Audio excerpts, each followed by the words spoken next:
Des milliers de femmes en colère sont descendues en août dernier dans les rues de la capitale sud-africaine, Pretoria, pour exiger la fin de la violence fondée sur le genre. Un sommet a été convoqué à la hâte pour répondre à une liste de 24 demandes et s'attaquer au problème du taux de féminicide dans le pays, qui est de 12,1 pour 100 000 femmes, soit 5 fois la moyenne mondiale. Nous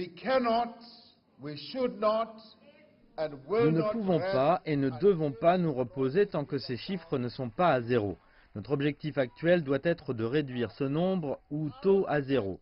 Nous devons œuvrer pour un taux zéro de féminicide.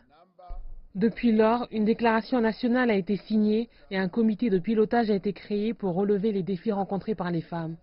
En dépit de ce progrès de femmes, on continuait de faire les gros titres.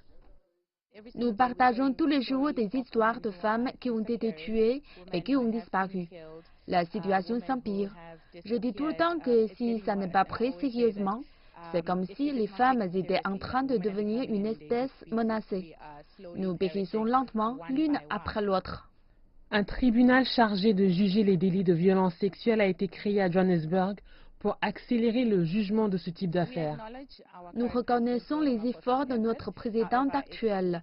Dans les zones rurales, certains incidents ne sont pas documentés ou même rapportés. Nous avons besoin de ce type d'infrastructure ici également, mais elle n'existe qu'à Johannesburg. Selon la Commission pour l'égalité de genre, la prochaine ministre à la présidence pour les femmes, Maïté Kwana Mashabane, saura ce qu'il lui restera à faire. Nous devons informer et garantir que d'autres vies ne seront pas perdues dans les rues ou que d'autres personnes ne seront pas attaquées, violées ou abusées. Pas uniquement dans les rues, mais aussi sur le lieu de travail, parce que nous avons besoin de procédures plus strictes, de lois plus sévères, applicables et exécutoires. L'Afrique du Sud reste cependant un endroit dangereux pour les femmes.